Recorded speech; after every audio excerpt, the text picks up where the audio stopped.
26 national championships, 30 National Coach of the Year awards. The resume of Damon Martin is well known as we welcome you back to KSPK's Grizzly Connect. But, Damon, one thing I've never chatted with you about is your initial arrival in Alamosa. And I think back to 1985 and the fall when you arrived here.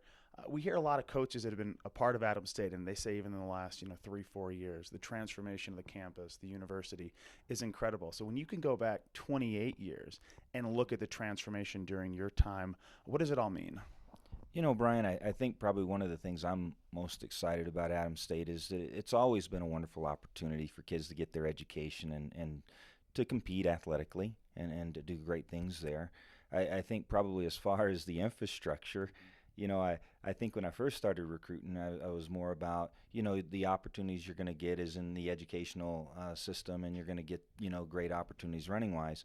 Now, I didn't focus so much on facilities and those kinds of things, but I think as time has gone and the boom of the internet and all those kinds of things, kids are a lot more in tune with, what are facilities like and what are these things. And so it's been awesome over the last 5-10 years to see Adams State not only just get caught up to speed, but maybe get ahead when it comes to some of the facilities and opportunities for kids that way. We have a state-of-the-art science building or things like that, or some of even our athletic facilities here, like the weight room or the training room, and they're state-of-the-art. And the locker rooms, which doesn't seem like a big deal, but it's a huge I mean, when kids walk in there, they think, wow, it can't be any better anywhere else. And so, I mean, you sell what you have to sell as far as your program, but then when they see those other things, it kind of makes an impression in the back of their mind. So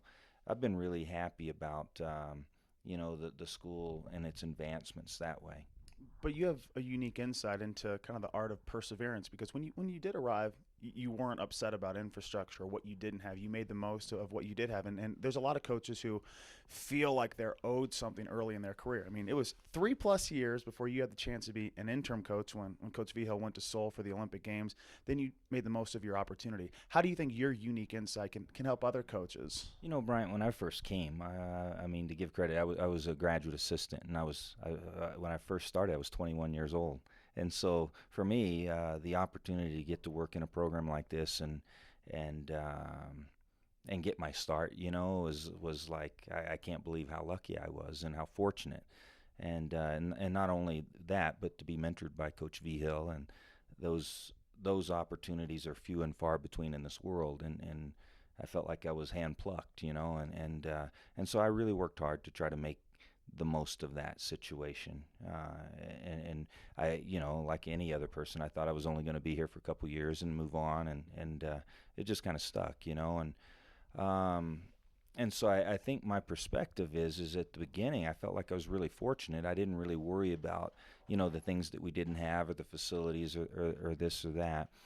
Over the years, as you start to build a reputation with coaches around the country or around the state, is that, their kids can come here and do a good job and get their education, and they're going to be worked with, and even when they struggle, they're not going to be cast aside, I think is important. And we've really helped a lot of kids. So we built this reputation of being a family-based program.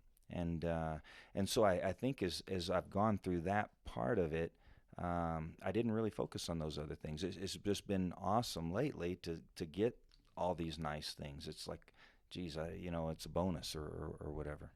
When you look back to being a 24-year-old kid and being a head coach, now with all the national championships and the coaching awards that you've been able to compile, what advice would you give to 24-year-old Damon Martin? Boy, I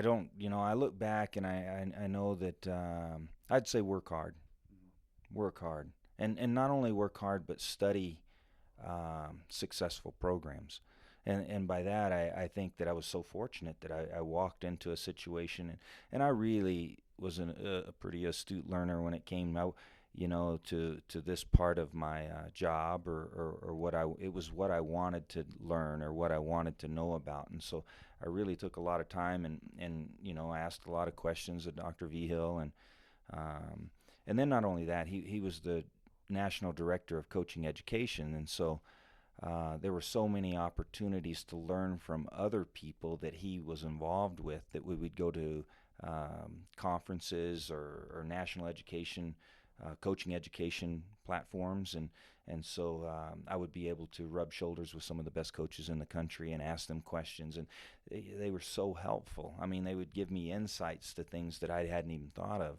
and so it was like the cheat sheet or the cliff notes, you know. And I think so for young coaches, having the opportunity to ask questions, go to these conferences, go to their conventions, and then sit down with coaches at lunch and ask them questions, and you're going to find that they're very approachable, and they're going to help. It's Damon Martin with Adams State Cross Country and Track and Field. What a summer for you! Whole family had a chance to check out the Olympic Games in London, and it almost seemed like Lauren and Tanner were more hyped when I was talking to them, just because it was really their first opportunity. Must have been a great experience, even though early in the trip you did receive such a tough phone call that a Titan in Adams State Athletics and Pat Porter had passed away. He was ahead of you by 4 years by the time he graduated, but obviously his presence looms large on this campus. Just reflecting on what his impact meant to Adams State and being an Olympian in the cross country sport, the sport of cross country. What does it all mean with Pat Porter? I think probably the thing that Pat is an icon in our program. I think he's an icon from a lot of people's perspective, from the level of that he reached. He was two-time Olympian. He finished top 10 or 11 in the world in world cross country, maybe 10 times. I mean, it's phenomenal, the consistency of success that he had. I think why he's an icon so much in our program is he was a walk-on here. He actually went to Metro State and then walked on here, and so he he rose from obscurity to where he is, or in our sport, the legendary status. And so I think what it did is it showed kids that you don't have to be the superstar recruit out of high school. If you're willing to, if you're somewhat talented, especially the 8 to 10 inches above your shoulders talented, then you have the opportunity to work hard and develop. And I think that it really hit home with so many of our kids, because they saw this evolution happen through him, and their stories that we talk about. And as coaches, a lot of times when you're working with people when you're young, you're believing in what you're saying, but as you see it evolve through one of your athletes, and as Pat rose to those levels, I think it gave everybody around him confidence, and and so I think as I look back to it, I never felt more connected to Pat than probably over the last maybe year and a half. He really invested a lot of time coming back, and he'd pop in from time to time as he flew a lot. He would fly in here and do some trainings from one of the instructors here in town, and he'd pop in, and he came to several meets. He was at the national meet. He came the first day or the second day, and we did so well. He thought, oh, dang, this was awesome. I want to come back. He said, I don't have a flight in the next day, and he decided that he probably couldn't come. And then the next day I saw him, and he had actually drove up from Albuquerque, and and he stayed until the meet was over and shook every kid's hand, told them how proud he was of them. He was at the edge of the stands, cheering every kid on for every event. And so I feel really good about